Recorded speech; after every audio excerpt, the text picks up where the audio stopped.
teachings on the Antichrist, and you said Amalek is linked with Gog and Magog.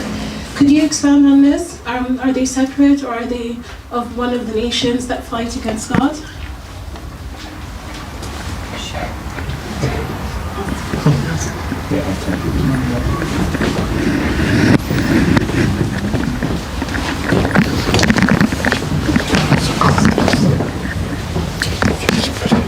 Okay.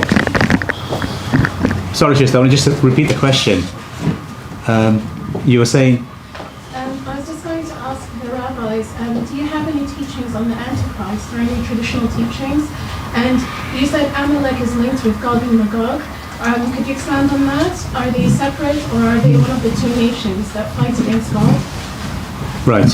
The question from the sister is, do you have anything in the Torah about the Antichrist? And Gog and Magog, sorry? And the Amalek the same as Gog and Magog. Sorry? Is the Amalek Oh, and is Amalek the same as Gog and Magog? About the Antichrist, we have our policy not to go in any religious discussions, and we cannot comment, especially as when we are in exile status, we are avoiding to speak about government, commenting about government and about any movements and other religions. We are not commenting about anything like that. About the second question about Amalek and Gog and Magog, again, as I explained, that we cannot point. Amalek and Gog and Magog is not something what we can point of a person, this person, this person, this person.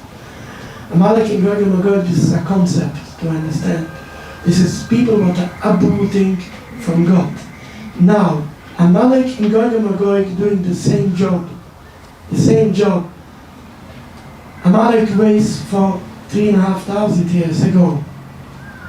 And Gog and Magog will be in the times when it will be before the redemption of the world. This is in today's times. So, of course, Amalek, we can say this is the, I don't know how to say that, like the children of, Gog and Magog are the children of Amalek. I would say that on this way. It's not physical children, but this is the same concept. This is the movement who try to uproot people away from God, away from the belief, away from to live a life according to the believing God. This is the description of Amalek and Gog and Magog. Both is the same, but not physically at the same. At that time, 40,000 years ago, Amalek was described on a special nation. But in today's day, it applies to any specific person. To can understand who is included in Amalek and Gog and Magog, you have just to use your eyes and your mind just to understand and see who are uprooting people from them. And as I said, the Zionists are the front runners on that. I'm not here to say any criticizing other nations, on other movements, on other governments, so I cannot point out of anyone. But on the Zionists I can point out.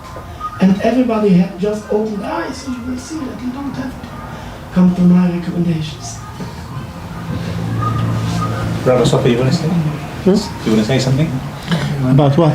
About the question from the sister? What was the question exactly? And the question is, what does the Torah say about the Antichrist, was it? About the Antichrist? And about Gog and Magog? Is Gog and Magog the same as Amalek? Well, you can speak in there. Well, I think the rabbi explained it beautifully, but however, we have Rabbi Malbim. He identified the two nations of Gog and Magog, which are basically nations. Amalek, as the rabbi said, Amalek was in one times of the wars between the Jews and Amalek. It was vanished. It was stopped to exist as a one nation. It was spread all over the world. And as the rabbi said, is that every one agent in every government every nation, and you can see it alone, is about the people who represent movements, governments, moving about policies that would like to uproot God. Exactly like in the United States, they had a whole movement, just even that the Ten Commandments, which shows believing God, which everyone believed in that, they uprooted it. They said that it shouldn't be in front of every court in the courtyard, in a court system of the United States. Again, they uprooted it. For example, even some people in America today, even on dollar, it's written in God we trust. Some people said, "Oh, that's religious.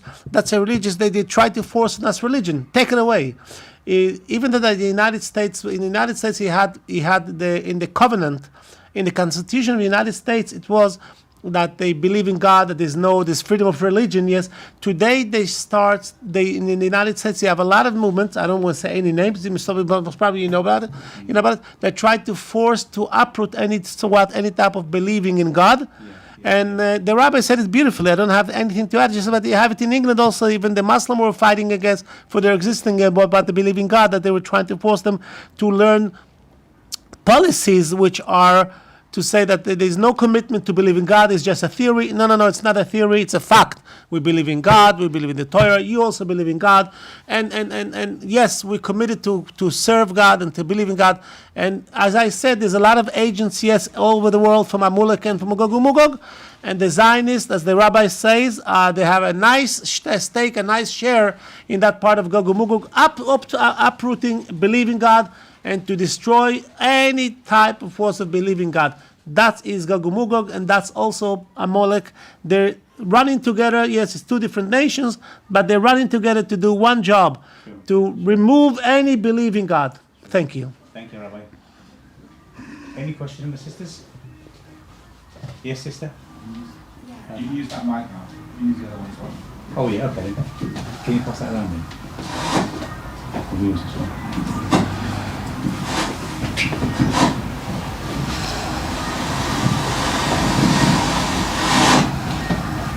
So you said that you live in Stamford Hill and that 95% of the Jews there are anti-Zionists. So, the Jewish community in Golders Green, how would you describe them? Would they be like anti-Zionist, or are they Zionist, or how? I would just like more information about that community, because I kind of live sort of Golders Green. Yeah, well,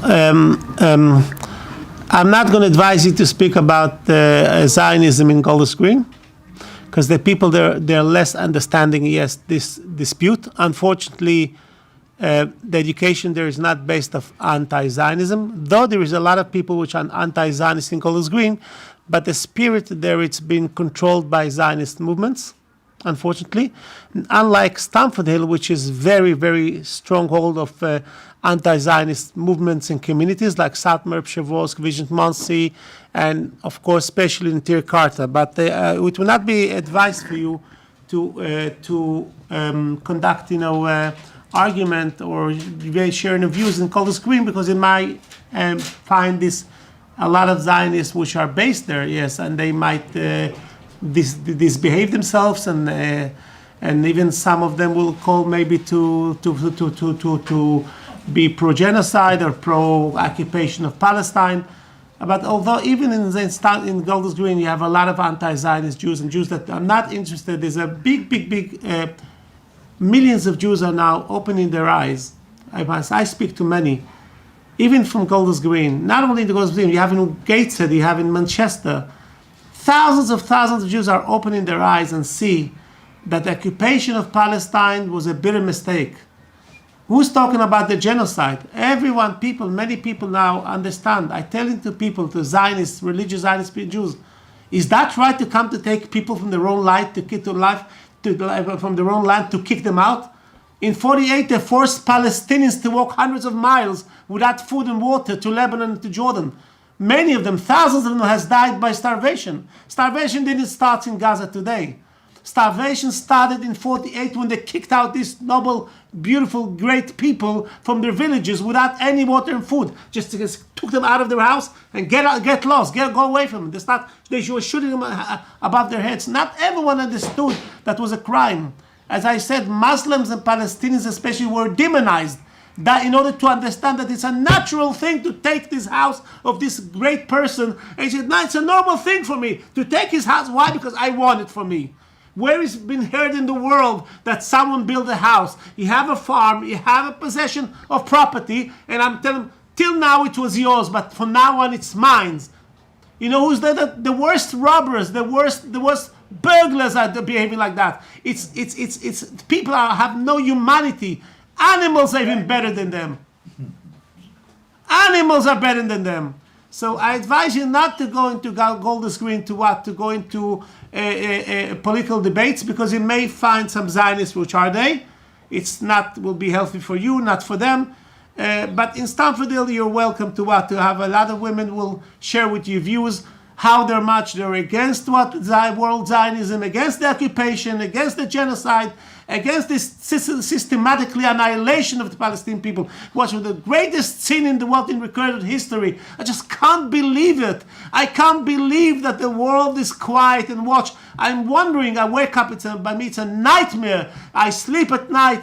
Mr. Hosein, he knows, but the messages I send him 3 o'clock a.m. and I tell him I can't sleep. I can't eat. I all the time think about the destruction of the Palestinian people.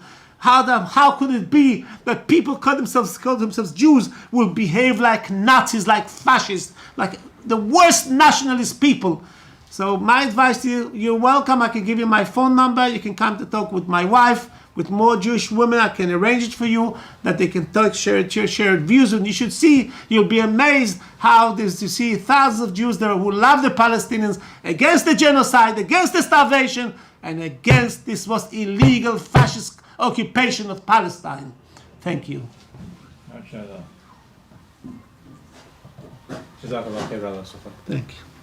Anything from the sisters? Anything more?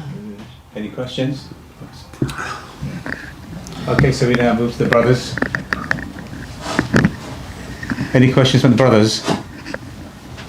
I'll ask a question. Okay.